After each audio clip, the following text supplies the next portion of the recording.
For the study of geometrical structure of the crystal, the lattice of the crystal is made up of large number of parallel equidistant planes called lattice plane. Lattice plane क्या होते हैं कि जालक बिंदुओं को मिलाने पर जो समांतर तल बनते हैं वो जालक तल या लैटिस प्लेन्स कहलाते हैं। और इस डायग्राम में ABCD में 4 जालक तलों को प्रदर्शित किया गया है। ये जालक तलों के समूह हैं जो एक दूसरे के समांतर हैं। Very often it becomes necessary to find out the position and orientation of a crystal lattice plane.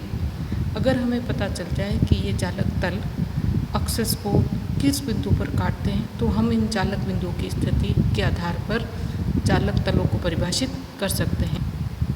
For example हम ये वाला जो प्लेन है ABCD लेते हैं और इस प्लेन ABCD में जो शेडेड पोर्शन है ABCD इस क्यूब के अंदर, हम उसके जो पोजीशन है, उसके जो पॉइंट्स हैं, वो एक्सेस को किस बिंदु पर काटते हैं वो ज्ञात करते हैं। तो हम देखते हैं कि ये जो प्लेन है ABCD ये वाला, ये जो हमारी P एक्सेस है उसको एकांक दूरी पर काटता है और Z और X एक्सेस के समांतर है उनको नहीं काटता है। तो इसके जो काटने वाले बिंदु के निर्देशांक होंगे वो इनफाइनाइट B इनफाइनाइट।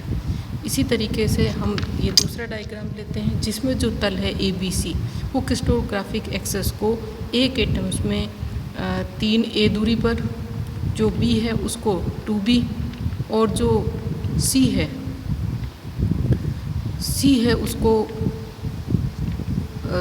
2C के अनुपात में काटता है। तो इसके जो निर्देशांक होंगे वो होंगे 3A 2B 2C।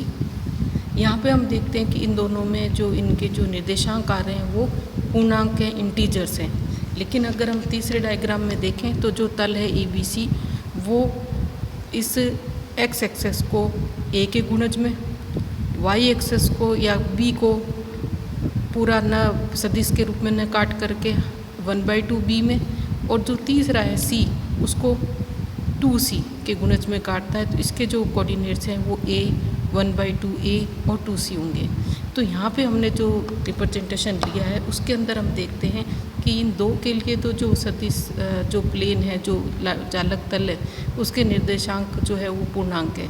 परंतु हम देखते हैं कि इस तीसरे के लिए ये पूर्णांक न होकर के इंटीजर न होकर के फ्रैक्शन के फॉर्म में है। इट इज़ ऑफन कि जब ये इंडिसेस पूर्णांक के रूप में ना हो तो एक another scheme of representation called Miller indices has been proved more useful and to study the orientation of a plane the following method is used.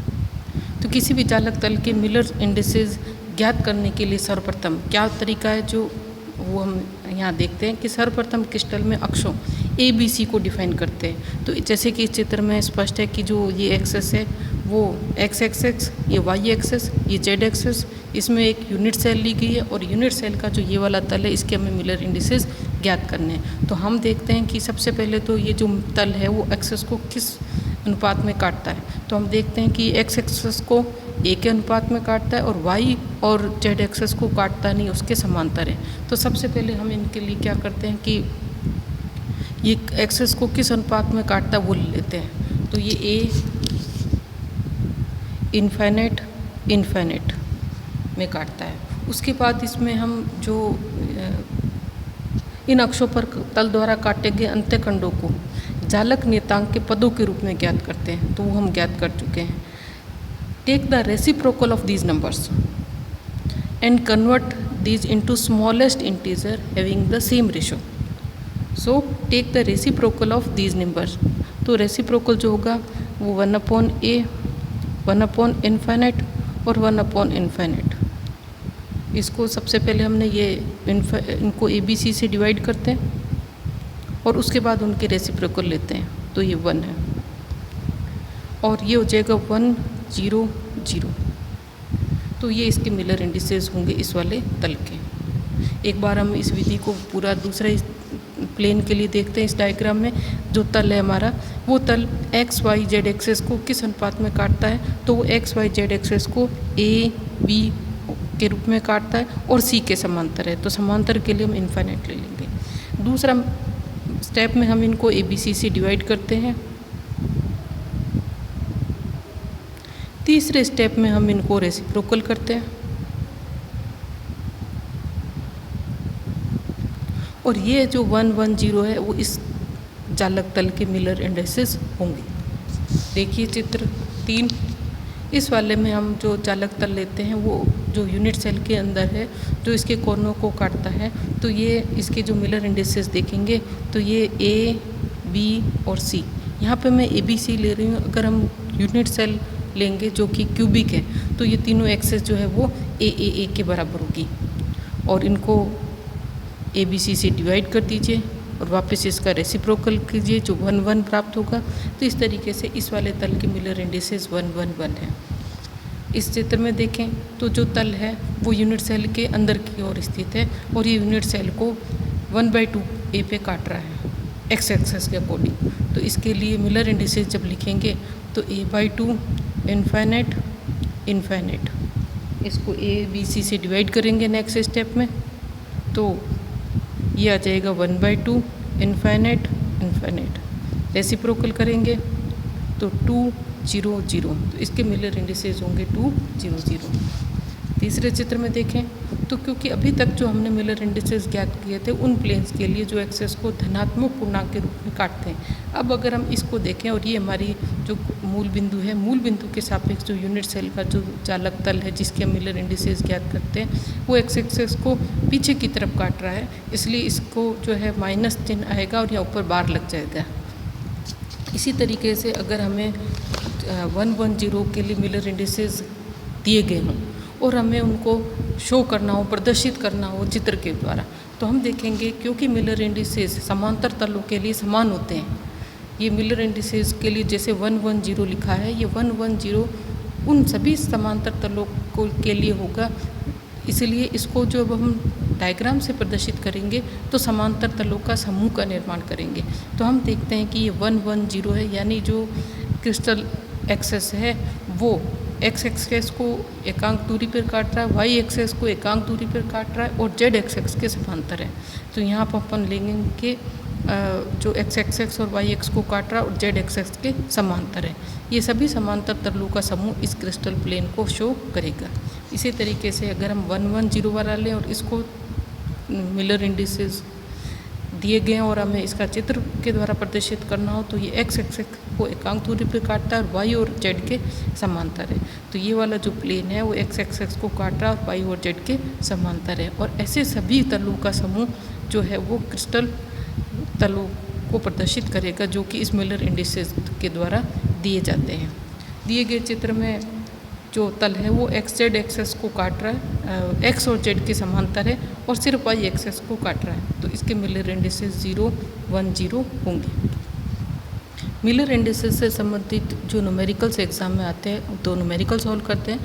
Find the Miller indices of a plane which represent 3 axes in the ratio A 3B and -2C where A B C being primitive vectors of the lattice planes। यहाँ इस numerical के अंतर्गत हमें अंत्यखंडों का अनुपात दिया गया है, इंटरसेप्ट्स ऑफ प्लेन्स दिए गए हैं, तो जो कि PA अनुपात QB अनुपात RC is equal to A 3B -2C है। इस न्यूमेरिकल में जिसमें कि मिलर इंडिसेस हमें निकालने हैं और ये जो तल है वो एक्सेस को A 3B और -2C के अनुपात में काटता है। तो सबसे पहले हम इनका जो रेशो का जो अंत्यखंडों का अनुपात दिया गया वो लिखते हैं PA QB अनुपात RC is equal to A 3B -2C। और अब सबसे पहले इसमें हम जो है कोफिशिएंट्स जो है उनको इंटरसेप्ट्स से डिवाइड करते हैं। तो यहाँ आ जाएगा P अनुपात Q अनुपात R ABC से डिवाइड करने पर 1/3 अनुपात -2C। उसके बाद इनका रेसिप्रोकल लेते हैं तो 1/1 1/3 और 1/-2। उसके बाद इनका रेसिप्रोकल जो है वो 1/3 और -1/2 के रूप में प्राप्त होते हैं। तो इसको पूर्णांक संख्या बनाने के लिए एलसीएम 6 से मल्टीप्लाई करेंगे। 6 1/3 मल्टीप्लाई 6 और -1/2 मल्टीप्लाई 6, जो 6, 2 और -3, और इसको जो माइनस है उसको बार के रूप में लिखते हैं, तो 6, 2, 3 बार जो है इस प्लेन के मिलर इंडिसेस होंगे। दूसरे न्यूमेरिकल के अंतर्गत हमें जो एक्सेस के साथ जो प्लेन है एक्सेस के साथ जो अंत्यखट काटता है वो 3a, 4b और जेड एक्सेस के समांतर है, तो यहाँ पे जो इनफाइनाइट के फॉर्म में लिखा गया है। तो इस तरीके के जो हमारा जो क्रिस्टल प्लेन या चालक तल है वो एक्सेस को 3a, 4b और इनफाइनाइट पे काटता है। तो इस तरीके के प्लेन के लिए हमें मिलर इंडिसेस ज्ञात करने, तो प्रोसीजर सही है। सबसे पहले 3a, 4b और इनफाइनाइट को जालक बिंदु a, b, c जालक नियतांक से डिवाइड करेंगे, ये आ जाएगा 3, 4 इनफाइनाइट। उसको रेसिप्रोकल करेंगे 1/3, 1/4, 1/इनफाइनाइट। इसको पूर्णांक संख्या बनाने के लिए एलसीएम जो है उसको 12 से मल्टीप्लाई करेंगे, तो 1/3 मल्टीप्लाई 12, 1/4 मल्टीप्लाई 12 और 0 मल्टीप्लाई बाई 12, सो ये आ जाएगा 4, 3 और 0। ये 4, 3, 0 हमारे दिए गए तल के मिलर इंडिसेस हैं। इसी तरीके से एक और न्यूमेरिकल देखें। एक crystal plane cuts intercepts of 1.49 angstrom, 2.58 angstrom and 1.25 angstrom along the 3 crystallographic axes. If ABC are 3.01 angstrom, 5.12 angstrom and 4.8 angstrom respectively, then find the Miller indices of the plane. यहाँ पे इस न्यूमेरिकल में हमें ratio of intercepts जो कि plane के साथ ये एक्सेस कट करते हैं वो दिया गया है, तो वो हम लिख लेते हैं। PA ratio QB ratio RC is given and that is 1.49, 2.58 and 1.25। उसके बाद हमको उसको ABC से डिवाइड करना है, और ABC जो है वो हमें दी गई है 3.01, 5.12 एंड 4.8। ये जो संख्याएं प्राप्त होती है वो है 2.02 रेशो 1.98। हम इस तरीके से लिखेंगे क्योंकि हमें इनको रेसिप्रोकल करना है। उसके बाद हम इसको उल्टा करेंगे तो 2.02, 1.98 और 3.84 के फॉर्म में प्राप्त होता है। और अगर हम इसको पूर्णांक संख्याओं के रूप में लिखें तो करीब करीब 2, 2 और 4, तो जो मिलर इंडिसेस है जिसको कि हम HKL से शो करते हैं वो इसके लिए, और इसको न्यूनतम 2 से डिवाइड कर देंगे। न्यूनतम इंटीजर चाहिए तो 1, 1, 2। तो ये मिलर इंडिसेस जो 1, 1, 2 है, 2, 2, 4 ये सभी एक ही जो समांतर तल है उनके लिए, चालक तलों के लिए मिलर इंडिसेस को प्रदर्शित करते हैं।